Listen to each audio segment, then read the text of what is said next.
যেই মাস এত গুরুত্বপূর্ণ, এত গুরুত্বপূর্ণ, এত বরকতময়, যেই মাসে একটা নফল আদায় করলে আল্লাহ তাআলা একটা ফরজ সমপরিমাণ সওয়াব আমলনামায় দিয়ে দেয়। যেই মাসের গুরুত্ব এত পরিমাণ, একটা ফরজ আদায় করলে রব্বুল আলামিন 70টা ফরজ সমতুল্য আমল আমার আপনার আমলনামায় দিয়ে দেয়। এই জন্য আল্লাহর নবী হায়াত চেয়েছেন রমজান পর্যন্ত। আল্লাহুম্মা বারিক লানা ফি রজব ওয়া শাবান। হে আল্লাহ, ও মালিক, তুমি তো পূর্বের মাসগুলো তুমি আমাকে হায়াতে রেখেছিলা, রজব পর্যন্ত পৌঁছায় দিয়েছ। দয়ার মালিক, তোমার কাছে একটু আবদার আমার, মাহে রমজানটাও যেন পায়, মেহেরবানি করিয়া তুমি তৌফিক দিও আল্লাহ। মাহে রমজান এত গুরুত্বপূর্ণ রমজান, যেই মাসের মধ্যে আল্লাহ তাআলা কুরআনুল কারীমকে নাজিল করেছে। এখন বলুন তো দেখি, ওই মাসের গুরুত্ব কম না বেশি? কিন্তু অনেক মুসলমান ভাই, অনেক যুবক রমজান আসার পরেও রোজা রাখে না, কপাল ভরা আছে না নেই? রমজান আসার পরেও সিয়াম সাধনা করতে চায় না, আছে না নাই? যত ধরনের সমস্যা দেখায়, রমজান আসতে গ্যাস্ট্রিক শুরু হয়ে যায়। গ্যাস্ট্রিক যতই হোক না কেন, রোজা ছাড়ার কোনো উপায় নাই। যদি রোজা ত্যাগ করেন তাহলে ফরজের গুনাহ হবে। মায়ার নবী রমজানের জন্য দোয়া করেছেন আল্লাহর দরবারে, মালিক তুমি আমাকে রমজান পর্যন্ত হায়াতটাকে বাড়ায়া দাও। আল্লাহর নবী এইভাবে দোয়া করে নাই, কেন রজব মাসের মধ্যে এই দোয়াটা করলেন? কারণ নবী জানে রমজান মহা গুরুত্বপূর্ণ, বরকতপূর্ণ, মাগফিরাতের দিন, রহমতের দিন, বরকতের দিন, নাজাতের দিন। এই জন্য মায়ার নবী এই রজব থেকে আল্লাহর কাছে হায়াতের দোয়া চেয়েছি। অথচ রমজান আসলেও আমরা গুনাহ করি, নামাজ পড়ি না, নেক আমল করতে চাই না। রমজান আসলেও অনেকে সুদের সাথে জড়িত, রমজান আসলেও সুদ খায়, আছে না নাই? নামাজ তো পড়েই না, রমজান আসলে নামাজটা পড়া উচিত, রমজান আসলেও নামাজ পড়ে না। কেমন মুসলমান? কেমন মুসলমান তুমি, কেমন মুসলমান, কেমন মুসলমান তুমি, কেমন মুসলমান, নামাজের সাথে নাই পরিচয়, মানো না কোরআন, তুমি কেমন মুসলমান? ঠিক কিনা বলেন? তুমি রমজান এলে রাখো না রোজা, দিনকে করো আঘাত, পয়সা করির নেই তো অভাব, দাও না তো যাকাত। তুমি রমজান এলে রাখো না রোজা, দিনকে করো আঘাত, পয়সা করির নেই তো অভাব, দাও না তো যাকাত। তুমি ইমানদারির বড়াই করো, নেই তোমার ঈমান। ঠিক কিনা? তুমি ইমানদারির বড়াই করো, নেই তোমার ঈমান, তুমি কেমন মুসলমান, কেমন মুসলমান তুমি, কেমন মুসলমান, নামাজের সাথে নাই পরিচয়, মানো না কোরআন, তুমি কেমন মুসলমান। তুমি সুদের টাকায় প্রাসাদ গড়ো, ঘুষ ছাড়ো না, দিন দুঃখী না খেয়ে মরে খবর রাখো না। তুমি সুদের টাকায় প্রাসাদ গড়ো, ঘুষ ছাড়ো না, দিন দুঃখী না খেয়ে মরে খবর রাখো না। তুমি ঘুষ খেয়েও বিচার করো সাজিয়া প্রধান, আছে না নাই? তুমি ঘুষ খেয়েও বিচার করো সাজিয়া প্রধান, তুমি কেমন কেমন মুসলমান, কেমন মুসলমান তুমি, কেমন মুসলমান। নামাজের সাথে নাই পরিচয়, মানো না কোরআন, তুমি কেমন মুসলমান। তুমি নবীর উম্মত দাবি করো, সুন্নাহ মানো না, নবীর অপমানে তোমার হৃদয় কাঁদে না। তুমি নবীর উম্মত দাবি করো, সুন্নাহ মানো না, নবীর অপমানে তোমার হৃদয় কাঁদে না। আছে না নাই? দাবি করে রাসূলের আশেক, কিন্তু প্রকৃত আশেক না। রবিউল আউয়াল আসলেই শুধু নবীর স্লোগান দেয়, রাসূলে আশেক, কিন্তু যদি নবীর বিরুদ্ধে যদি কোন বেঈমানের বাচ্চারা গালি দেয় তখন আর মাঠে পাওয়া যায় না। তাহলে বোঝা গেল তুমি সিন্নিখোর মুসলিম, তোমার ভিতরে আসলেই নবীর মহব্বত নাই। তোমার শুধু মিলাদের সময় শুধু নবীর মহব্বত, অন্য টাইমে নবীর মহব্বত তোমার মধ্যে নাই।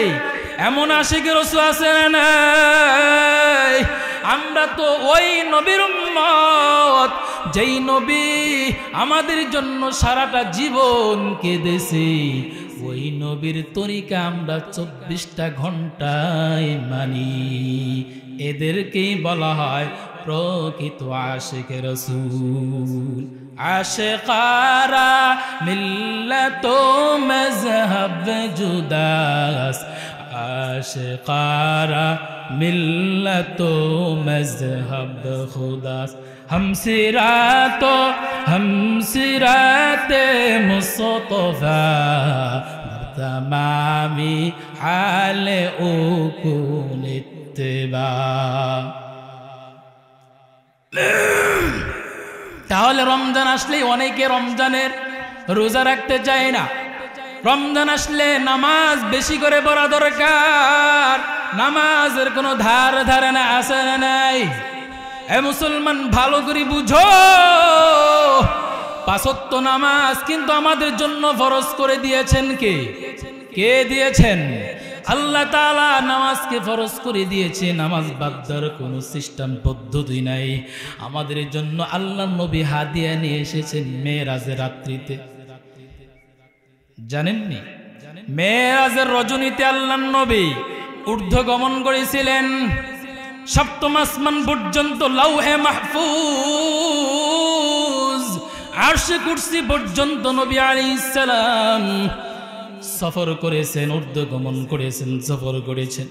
সেখান থেকে আল্লাহ তাআলা নবীকে মেহমান হিসেবে ডেকেছিলেন। আল্লাহ তাআলা নবীকে মেহমানদারি করার পরে নবীকে হাদিয়া স্বরূপ 5 ওয়াক্ত নামাজ উম্মতের জন্য দিয়েছেন। প্রথমে কিন্তু 50 ওয়াক্ত নামাজ দিয়েছিল, জানেন তো সবাই?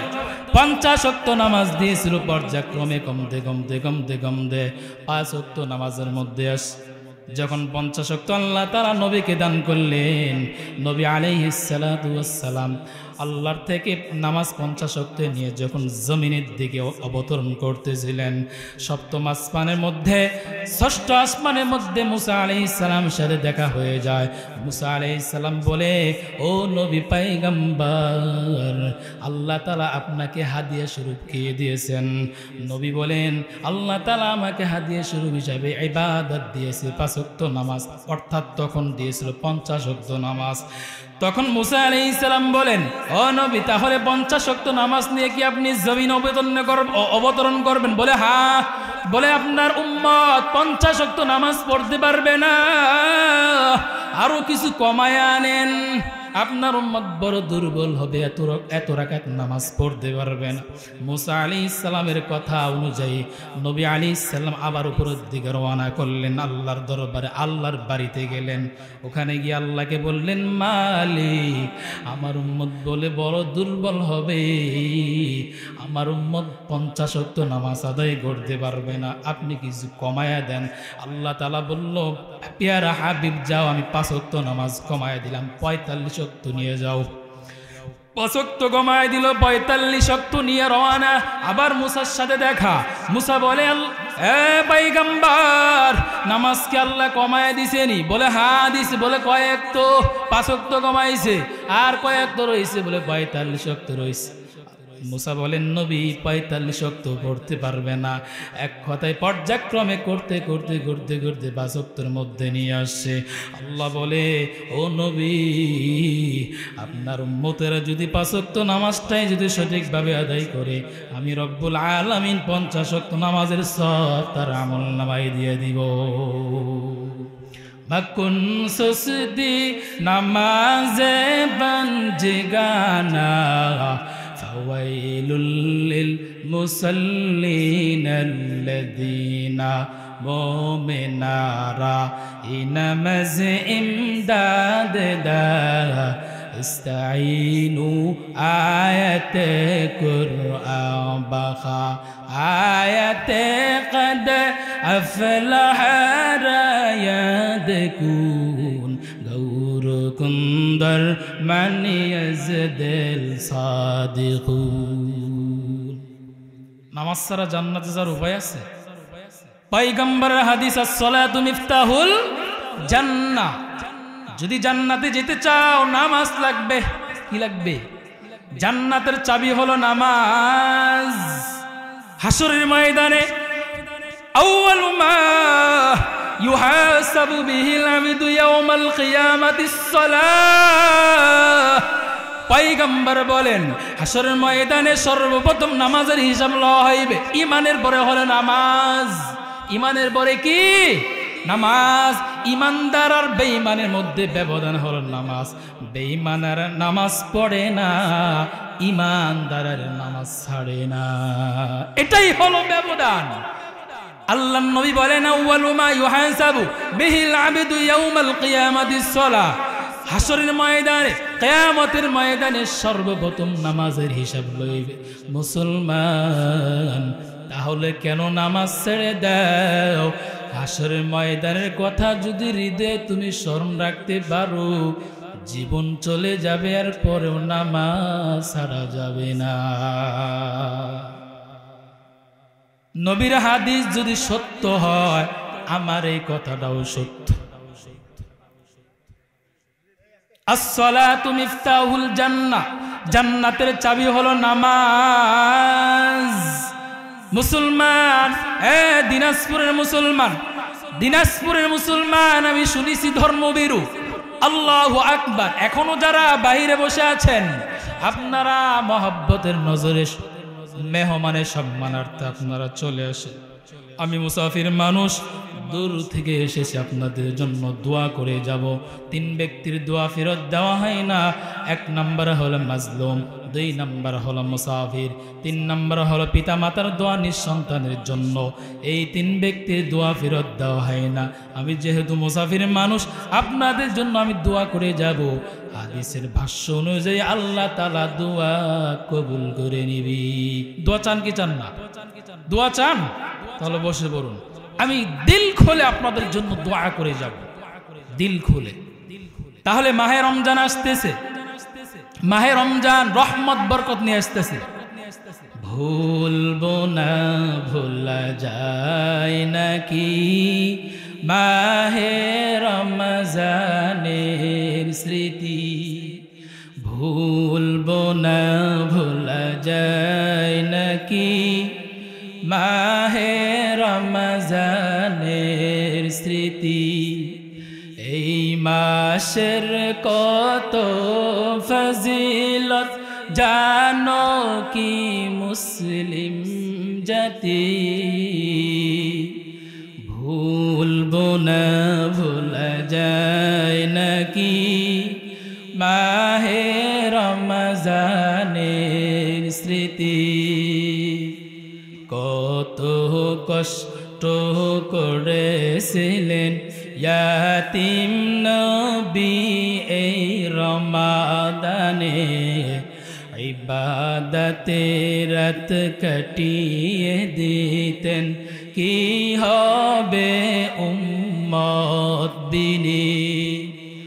কত কষ্ট কষ্ট করেছিলেন ইয়াতিম নবী এই রমাদানে ইবাদতে রাত কাটিয়ে দিতেন কি হবে উম্মত দিনে আমরা তো সেই নবীরই উম্মত কেমনে দাও তার সিনাতে আঘাত রহমত বরকত নাজাতের মাস জালাও আমলের বাতি ভুলবো না ভোলা যায় নাকি মাহে রমজানের স্মৃতি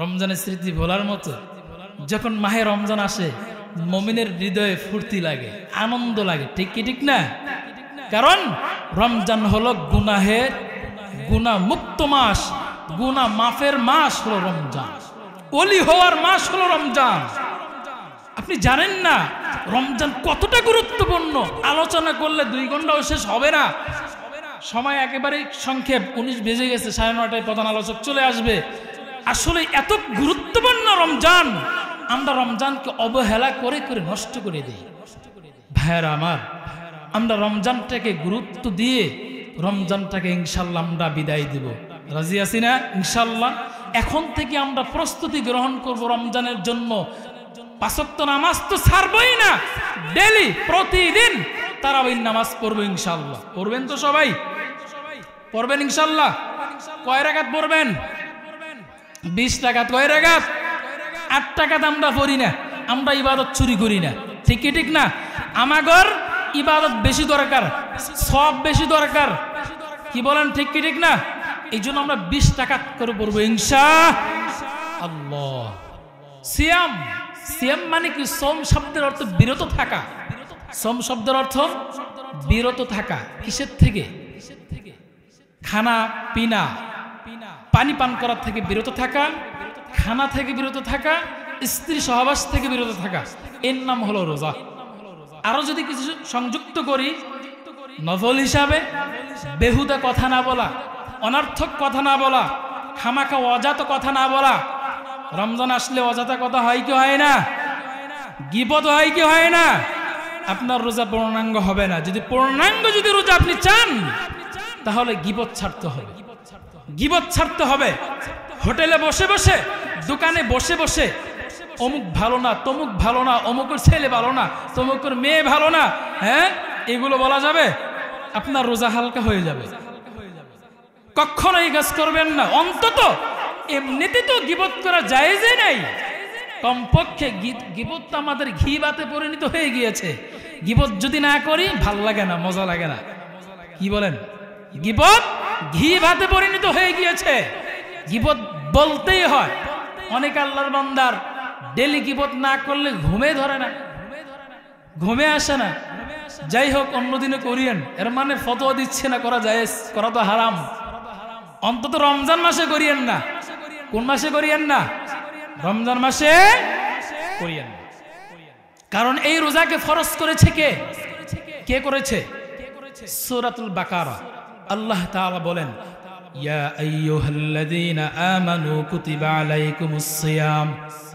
কামা কুতিবা আলাল্লাযীনা মিন ক্বাবলিকুম কামা কুতিবা আলাল্লাযীনা মিন ক্বাবলিকুম লাআল্লাকুম তাত্তাকুন আল্লাহ তাআলা বলেন ইয়া আইয়ুহাল্লাযীনা আমানু হে ঈমানদারগণ হে মুমিনের দল হে বিশ্বাসীগণ কুতিবা আলাইকুমুস সিয়াম এখানে আল্লাহ তাআলা মুমিনদেরকে সম্বোধন করে বলেছেন এখানে আল্লাহ বলেন না ইয়া আইয়ুহান নাস কুতিবা আলাইকুম বলেছেন ইয়া আইয়ুহান নাস কুতিবা আলাইকুমুস সিয়াম আল্লাহ কিন্তু বলেন নাই আল্লাহ এখানে বলেছে আমানু ঈমানদারদেরকে বলেছে যারা ঈমান আনয়ন করেছো ও ইমানদারের দল,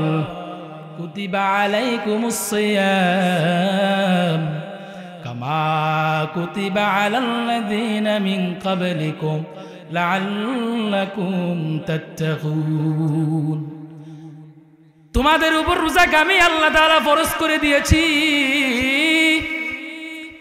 শুধু কি তোমাদের উপরে ফরজ করেছিলাম, তোমাদের পূর্ববর্তীগণ যারা ছিল দুনিয়াতে তাদের উপরও ফরজ করেছিলাম। কেন করেছিলাম গো? আল্লাহ বলেন লাআল্লাকুম তাত্তাকুন, যাতে করে তোমরা মুত্তাকি হতে পারো। এজন্যই রব্বুল আলামিন বান্দাদের জন্য রোজাকে ফরজ করেছে, বান্দা যেন মুত্তাকি হতে পারে, তাকওয়া অর্জন করতে পারে। দুনিয়া চিরস্থায়ী থাকার জায়গা না রে ভাই। একদিন দুনিয়া ছেড়ে আপনাকে আমাকে অন্ধকার কবরের দেশে চলে যেতে হবে। এই জন্য আল্লাহর বিধানগুলো মেনে চলুন ভাই। আল্লাহ ওয়ালারা বুঝেছে, এই জন্য দুনিয়াকে লাথি মেরেছে, আখিরাতকে তারা সামনে এনেছে। আল্লাহ ওয়ালারা দুনিয়াকে প্রাধান্য দেয় নাই, আখিরাতকে প্রাধান্য দিয়েছে। কারণ তারা জানতো চোখ দুটো যখন বন্ধ হয়ে যাবে রে, অন্ধকার কবর শুরু হয়ে যাবে, আসল জগৎ পরকাল শুরু হয়ে যাবে। কিসের বাহাদুরি, কিসের টাকা, কিসের ক্ষমতা, কিছুই থাকবে না। ফেরাউন ছিল, ফেরাউন কোথায়? হামান ছিল এই জগতে, হামান কোথায় গেল? কারণ ছিল রে, কারণের মতো সম্পদ পৃথিবীর কাউকে আল্লাহ তাআলা দেয় নাই। এত পরিমাণ সম্পদের মালিক ছিল কারুন, ওই কারণ কোথায় গেল রে? মুসলমান যারা কিছু টাকার মালিক হইয়া গরিবকে দেখতে পারো না, গরিবকে অবহেলা করো, কারণের মতো সম্পদ তোমার এখনো পর্যন্ত হয় নাই। যারা ক্ষমতা পাইয়া ক্ষমতার অপব্যবহার করো রে, ওই ফেরাউনের মতো তুমি ক্ষমতা এখনো গড়তে পারো নাই। যেই ফেরাউনের এত ক্ষমতা ছিল, এত দল বল ছিল, ওই ফেরাউন কোথায় গেল? যেই ফেরাউন এত গাদ্দারি করেছে আল্লাহর সঙ্গে, শেষ পর্যন্ত ফেরাউন নিজেকে খোদা পর্যন্ত দাবি করলো। আল্লাহ তাআলা ফেরাউনকে এই পরিমাণ লাঞ্ছিত আর অপমান করলো, ওই ফেরাউনের লাশটা আজ পর্যন্ত মিশরের জাদুঘরে আছে, মাটি পর্যন্ত তাকে গ্রহণ করে না। এই জালেমের গোষ্ঠী, এখান থেকে শিক্ষা অর্জন করো। এ জালেম, কত জুলুম করেছো, এখনো সময় আছে, ফিরে আসো। এই বাংলাদেশেও তো একজন জালেম ছিল, কত আলেমদেরকে কষ্ট দিয়েছে, কত মুসলমানকে ফাঁসি দিয়েছে। আল্লামা সাইদি রহমতুল্লাহি আলাইহি এত জগৎ বিখ্যাত একজন আলেমী দিন, আল্লাহর বান্দা হাসি মুখে হুইলচেয়ার থেকে নাইমা মেডিকেলে গেল। আল্লাহর বান্দাকে কিভাবে তোমরা মৃত্যু ঘটাইলা মালিকই ভালো জান। তবে মুসলমান সচেতন, মুসলমান কিন্তু ভালোভাবেই জানে, যতই ষড়যন্ত্র করো না কেন, আল্লাহর ষড়যন্ত্রের সাথে তুমি পারবা না রে ভাই। আল্লাহ বলেন ওয়ামাকারু ওয়ামাকারাল্লাহ ওয়াল্লাহু খায়রুল মাকিরিন।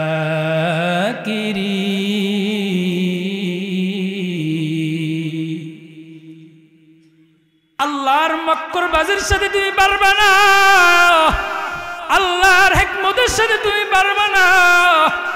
তুমি মনে করেছো আমি সারাটা জীবন থাকবো ক্ষমতায়, কেউ আমাকে সরাইতে পারবে না। ঘোষণাও দিয়েছিলা 41 সাল পর্যন্ত তুমি ক্ষমতায় থাকবা। মালিক বলে এই গুনাহ কর, কিন্তু যখন সীমা লঙ্ঘন করে ফেলবি তখন আমি আর ছাড় দিব না। ইন্না বাতশা রাব্বিকা লাশাদীদ ইন্নাহু হুয়া ইয়াবদিউ ওয়া ইউঈদ। আল্লাহু আকবার। আল্লাহ বলেন ছাড় দেই কিন্তু ছেড়ে দেই না। যখন ধরি তখন ধারার মধ্যে ধরি, তখন বাংলার জমিন পারানোর আর সুযোগ দেই না। পিছনের জানলা দিয়া হেলিকপ্টার দিয়ে পালাইতে আমি বাধ্য করি। ঠিক কি ঠিক না? দুপুরে খাবারটা পর্যন্ত খাইতে পারো নাই। কত মানুষকে তুমি অনাহারে রেখেছে। এই জালেমের গোষ্ঠীরা এখনো পর্যন্ত তারা সচেতন হয় না, এখনো মাহফিলে বাধা দেয়। আপনারা মনে করেছেন দেশ স্বাধীন হয়ে গিয়েছে। কোথায় স্বাধীন হইল? যদি স্বাধীন হইতো কোরআনের মঞ্চগুলো পবিত্র থাকতো। এখনো কোরআনের মঞ্চে দাঁড়াইয়া কথা বলতে পারি না রে ভাই।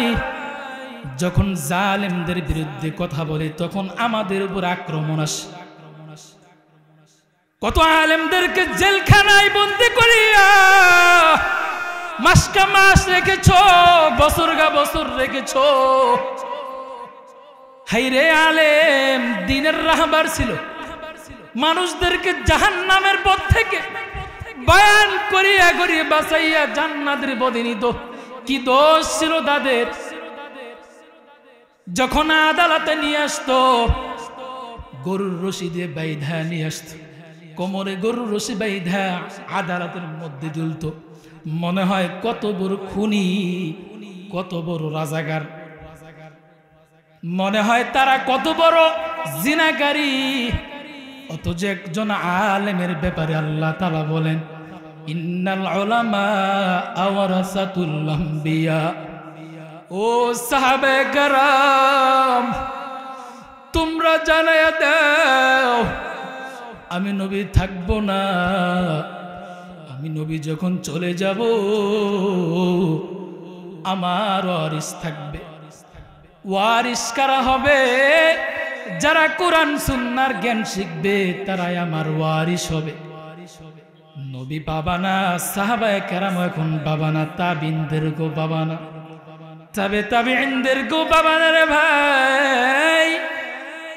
এখন একদল আলেমে দিন আছে, তাদেরকে যদি ফলো করতে পারো রে তাহলে জান্নাতের পথ সহজ হয়ে যাবে।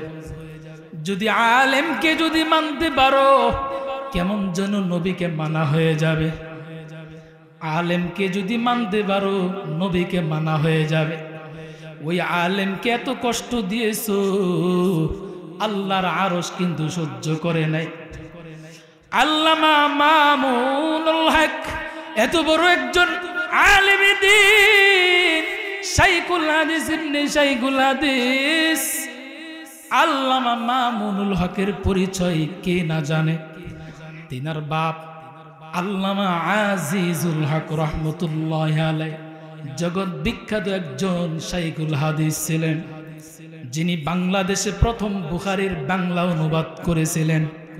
আল্লামা আজিজুল হক রহমতুল্লাহি আলাইহি, এই আজিজুল হকের সন্তান আল্লামা মামুনুল হক দামাত বারাকাতুহুম, উনাকে একটা নাটক সাজাইয়া তালবাহানা করিয়া জেলখানায় আবদ্ধ করলা। আল্লামা মামুনুল হক বলেছিল, আল্লাহ আমি যদি দোষী হই তুমি আমাকে গজব দিয়ে ধ্বংস করে দিও, আর যদি জালেমের গোষ্ঠীরা যদি দোষী হয় আল্লাহ তুমি এদেরকে ধ্বংস করিও। আলেমের দোয়া ফেরত দেয় না, আল্লাহ তাআলার সাথে সাথে কবুল করেছে। জালেমের পতন হয়েছে কি হয় নাই?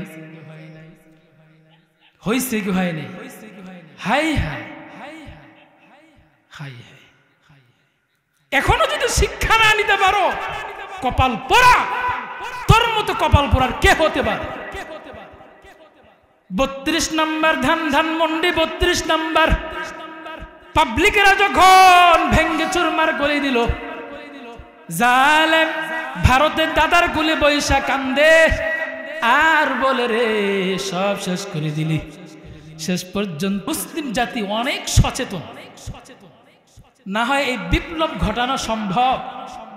হ্যাঁ, কত নেতারা, কত দলবল, বিশাল দলবল লইয়া লইয়া মিছিল মিটিং করে, এরপরেও ক্ষমতা থেকে নামাইতে পারে না। আল্লাহ তাআলা এমন একটা দল দিয়া মসনদ থেকে নামায় দিলেন। আমি এদেরকে বলি আমি ছোট্ট আবাবিল। এই ছোট্ট আবাবিল দিয়াই আল্লাহ তাআলা জালেমের মসনদকে তছনছ করে দিলেন। আব্রাহা যখন কাবা ঘর হস্তি বাহিনী লইয়া ভাঙ্গার জন্য গিয়েছিল, আল্লাহ তাআলা বলছেন, আল্লাহ বলেন, এ আব্রাহা আমার সাথে পাল্লা দিয়ে তুই পারবি না। মক্কার লোকেরা বলে আল্লাহর ঘর আল্লাহ রক্ষা করবে, আমরা কিছু বলবো না। আল্লাহ তাআলা ছোট্ট আবাবিল পাখি দিয়া কাবা ঘরকে রক্ষা করছে কি করে নাই? আল্লাহ তাআলা শেষ জামানাও এসে বাংলাদেশে দেখায় দিল, ছোট্ট শিশু, ছোট্ট কিশোর, ছোট্ট যুবকেরা 20 বছর বয়স, 14 বছর বয়স, এমন বাচ্চা মিছিল মিটিং এ দেখেছি 10 বছর বয়স। School college varsity high school থেকে শুরু করে, স্কুল প্রাইমারি থেকে শুরু করে, মাদ্রাসার স্টুডেন্ট থেকে শুরু করে সর্বস্তরের ছাত্র জনতা যখন মাঠে নামলো, আল্লাহ তাআলা ওই ছোট্ট ছোট্ট আবাবিল পাখি দিয়া এদেরকে যে ধ্বংস করবে কারো কল্পনার মধ্যেও ছিল না। ঠিক কি ঠিক না? যেটা আমার আপনার কল্পনায় থাকে না, সেটা কার মাথায় থাকে? আল্লাহর কুদরতি মাথায় থাকে। ঠিক কি ঠিক না? অনেকের গায়ে একটু জ্বালা পড়া হতেও পারে, কারণ নুন লবণ খাইছে তো, বুঝেন নাই মনে হয়, নুন লবণ খাইছে তো একটু গা জ্বলাটাই স্বাভাবিক। জ্বললে করা কিছু নেই, করা কিছু আছে? সত্য, আকুল জা আল হক ওয়া যাহাকাল বাতিল ইন্নাল বাতিলা কানা যাহুকা। সত্য কথা বলতেই হবে। এটা আমাদের যদি ফাঁসিও দাও, এরপর আমরা কোরআনে কথা বন্ধ করব না। কারণ কম জ্বালাও নাই, কম কষ্ট দাও নাই, কম জুলুম করো নাই। আল্লামা মামুনুল হক থেকে শুরু করে অসংখ্য আলেমদেরকে তোমরা কম জুলুম করো নাই, কম অত্যাচার করো নাই, কিন্তু এরপরও কি কোরআনের মঞ্চ থেকে জালাময় ভাষণ বন্ধ হয়েছে? হবেও না। মনে রেখো, কিয়ামত পর্যন্ত এই মঞ্চে বসে আল্লাহর কোরআনের কথাই চলবে, জালেমরাই থাকবে না, আল্লাহর কোরআনেই থাকবে। ঠিক কিনা? অতএব ভালো হয়ে যাও, অতএব তওবা করে ফিরে আস। তওবা করে কি করো? ফিরে আস, তওবা করো। তওবা করলে আল্লাহ মাফ করে দিবে। ঠিক কি ঠিক না? শবে বরাত গেল না? শবে বরাতে আল্লাহ তাআলা সকল শ্রেণীর লোকদেরকে মাফ করে দিয়েছেন, কিন্তু 2 শ্রেণীর লোককে মাফ করেন নাই। লিমুশরিকিন আও মুশাহিন, যারা মুশরিক, যারা শিরক করে, এদেরকে মাফ করে না। দ্বিতীয় নম্বর, যারা হিংসুক, বিদ্বেষ লালন করে, বিদ্বেষ পোষণ করে, এই 2 শ্রেণীর লোকদেরকে আল্লাহ তাআলা ওই রাতে ক্ষমা করে না। রাত তো চলে গেছে, লাইলাতুন নিসফি মিন শাবান। তাছাড়া সকল শ্রেণীর লোকদেরকে আল্লাহ তাআলা ক্ষমা করে দেন। সকল শ্রেণীর লোকদেরকে আল্লাহ তাআলা ক্ষমা করে দেন। হ্যাঁ, ওই 2 প্রকার লোকদেরকেও ক্ষমা করবে যদি সে তওবা করে ফিরে আসে। যদি তওবা করে ফিরে আসে। আপনারাও যত কিছু করেছেন, এখন যদি তাওবাতুন নাসুহা করেন, কি করেন? তাওবাতান নাসুহা। তাওবাতান নাসুহা বুঝেন?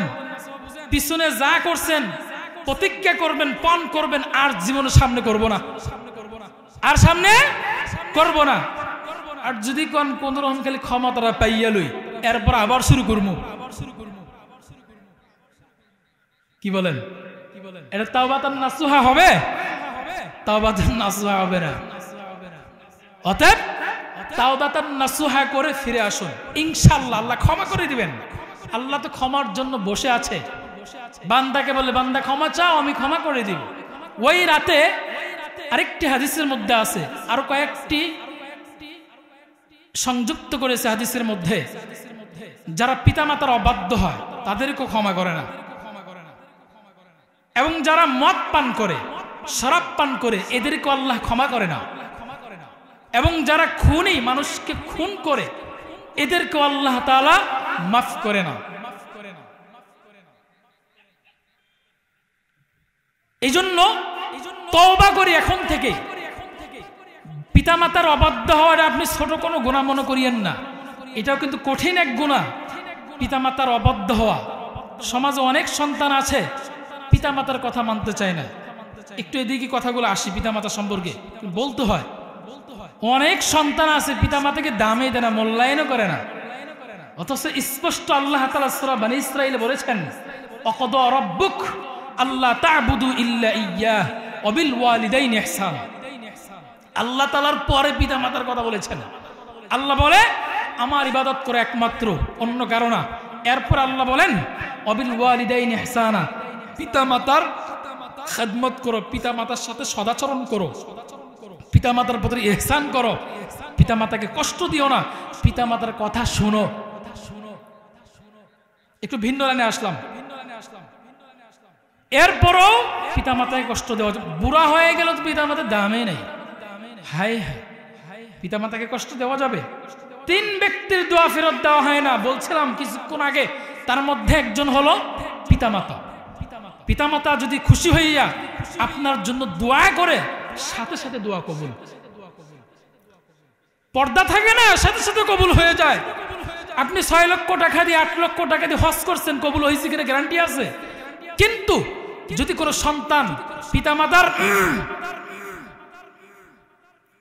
ইহসান করেওয়ালা সন্তান যদি পিতামাতার প্রতি সুদৃষ্টিতে তাকায়, ভালো দৃষ্টিতে যদি তাকায়, নবী বলেন আল্লাহ তাআলা তার আমলনামায় একটি নফল কবুল হজের সব দান করে দেয়। কি বলছে? কবুল হজ, কবুল হজের গ্যারান্টি দিয়েছে, কবুল হজের সব আল্লাহ তাআলা আমলনামা দিয়ে দেয়। কিন্তু আপনি 8 লক্ষ 7 লক্ষ টাকা দিয়ে হজ করছেন, কবুল হয়েছে কিনা গ্যারান্টি কেউ দিতে পারবে আজ পর্যন্ত? কোন হাজী সাহেব পারবে? কিয়ামত পর্যন্ত গ্যারান্টি দেওয়ার সুযোগ আছে? কিন্তু নবী আলাইহিস সালাম গ্যারান্টি দিয়ে গিয়েছেন, এই সন্তানেরা যদি সুদৃষ্টি দিয়া পিতামাতার দিকে যদি তাকাও, যদি পিতামাতাকে যদি শ্রদ্ধা করো, ভক্তি করো, পিতামাতাকে যদি লালন পালন করো, নবী বলেন আল্লাহ তাআলা তোমাকে একটি কবুল নফল হজের সওয়াব তোমার আমলনামায় দিয়ে দিবে। সুবহানাল্লাহ। এই জন্য পিতামাতার প্রতি সদাচরণ হওয়া লাগবে, লাগবে কি লাগবে না? পিতামাতা অনেক বড় সম্পদ, যেই পিতামাতার মাধ্যমে আমরা পৃথিবীর আলো দেখেছি, ওই পিতামাতাকে কষ্ট দেওয়া যাবে না। আল্লাহ রাব্বুল আলামিন বলেন ওয়া বিল ওয়ালিদাইনি ইহসানা, পিতামাতার প্রতি ইহসান করো, সদাচরণ করো। ইম্মা ইয়াবলুগান্না ইনদাকাল কিবার আহাদুহুমা আও কিলাহুমা ফালা তাকুল লাহুমা উফফিন ওয়ালা তানহারহুমা ওয়া কুল লাহুমা কাওলান কারীমা। আল্লাহু আকবার বলেন। আল্লাহ বলেন পিতামাতার যদি একজন যদি বৃদ্ধ অবস্থায় পরিণত হয়, বার্ধক্য অবস্থায় পড়ে যায়, তুমি তাকে ধমক দিও না, কষ্ট দিও না। যদি উভয়জন বার্ধক্য অবস্থায় পরিণত হয়, কষ্ট দিও না, গালমন্দ করিও না, তাদের প্রতি রহম করো, তাদের প্রতি রহম করো। পিতামাতার সেবা কত বড় গুরুত্বপূর্ণ একটি ইবাদত। হযরতে আয়েশা রাদিয়াল্লাহু তাআলা আনহার একটা হাদিস বলি, ভালো করে বুঝেন। হযরতে আয়েশা রাদিয়াল্লাহু তাআলা আনহা থেকে বর্ণিত, তিনি বলেন আল্লাহর নবী রাসূলুল্লাহ সাল্লাল্লাহু আলাইহি ওয়াসাল্লাম বলেছেন, আমি বেহেশতের মধ্যে দেখলাম এক আল্লাহর বান্দা কোরআন তেলাওয়াতের আওয়াজ দিচ্ছে, কোরআন তেলাওয়াত করতেছে, কোরআন পড়তেছে, কোরআন তেলাওয়াতের আওয়াজ দিচ্ছে। আল্লাহর নবী বলেন, কে কোরআন তেলাওয়াতের আওয়াজ দেয় জান্নাতে? ফেরেশতাগণ জবাবে বললেন, নবী গো, কোরআন তেলাওয়াতের আওয়াজ দেয় আপনার একজন সাহাবী হারিস ইবনে নোমান। হারিস বিন নোমান কোরআনের আওয়াজ দেয়।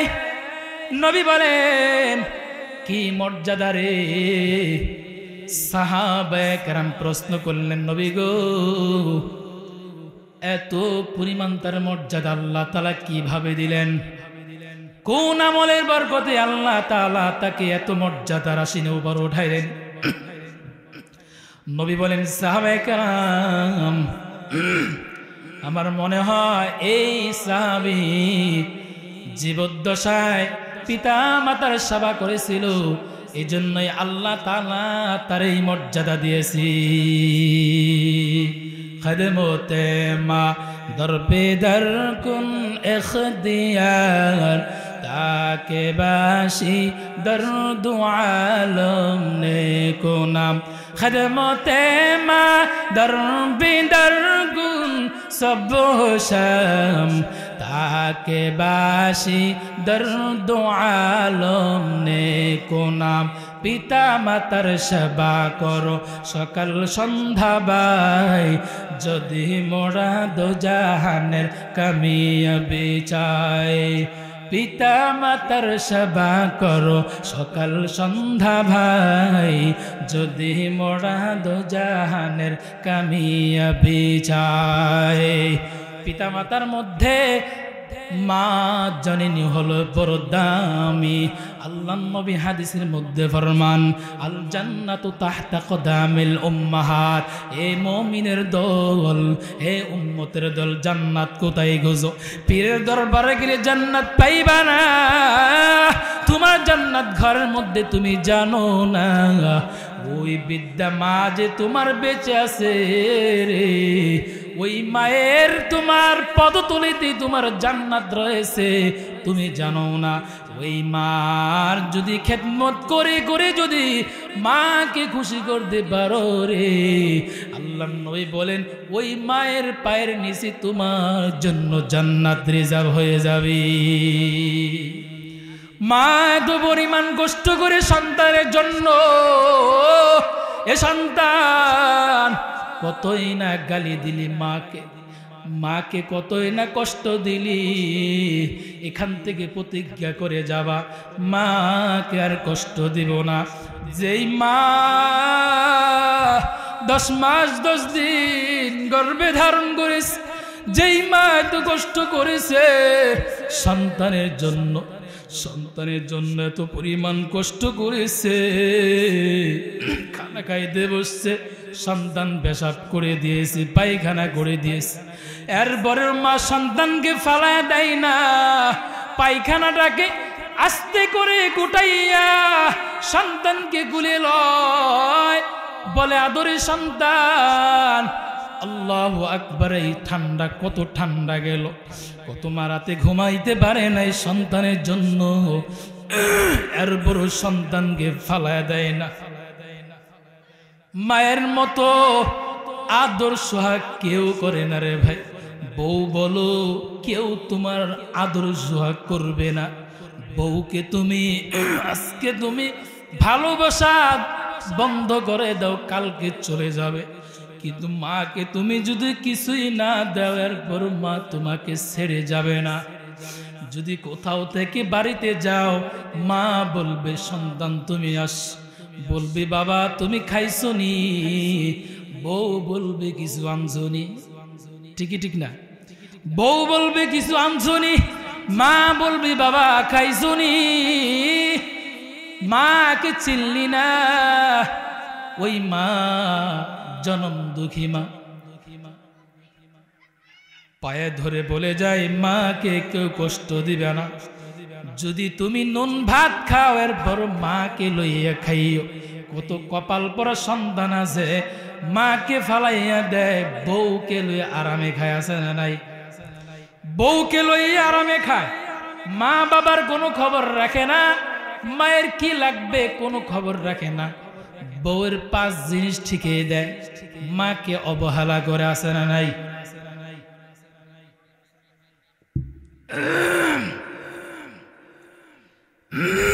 এই জন্য জন্য মাকে কষ্ট দেওয়া যাবে না।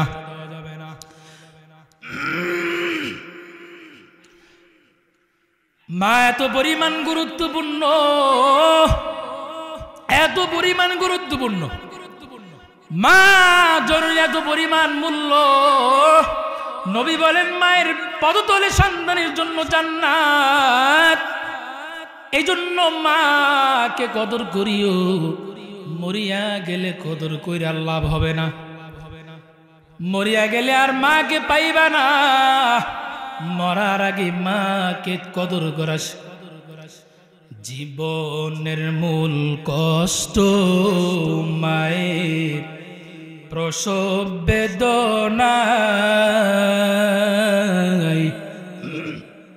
সাত আসমান সাত জমিন তখন মায়েরই মাথায়।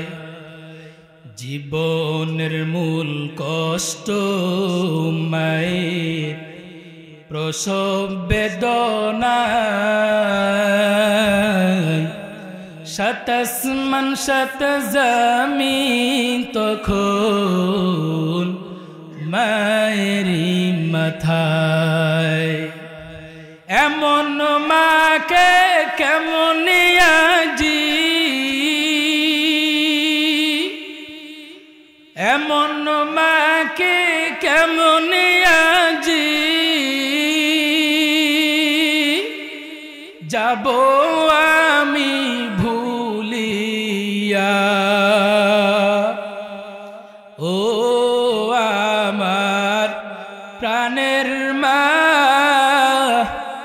মা গো মা, কোথায় গেলে মোর ছাড়িয়া। জনম দুঃখী ইয়তীম আমি, চাই না কেহ ফিরিয়া। আমি যখন ছিলাম আমার মায়েরই উদরে, চলাফেরা করতেন যে মায় কত কষ্ট করে। আমি যখন ছিলাম আমার মায়েরই উদরে, চলাফেরা করতেন যে মায় কত কষ্ট করে। আমার সুন্দর মুখ দেখে মায়ের, আমার সুন্দর মুখ দেখে মায়ের ব্যথা দেয় যে হাসায়া। ও আমার প্রাণের মা, মা গো মা, কোথায় গেলে মোর ছাড়িয়া।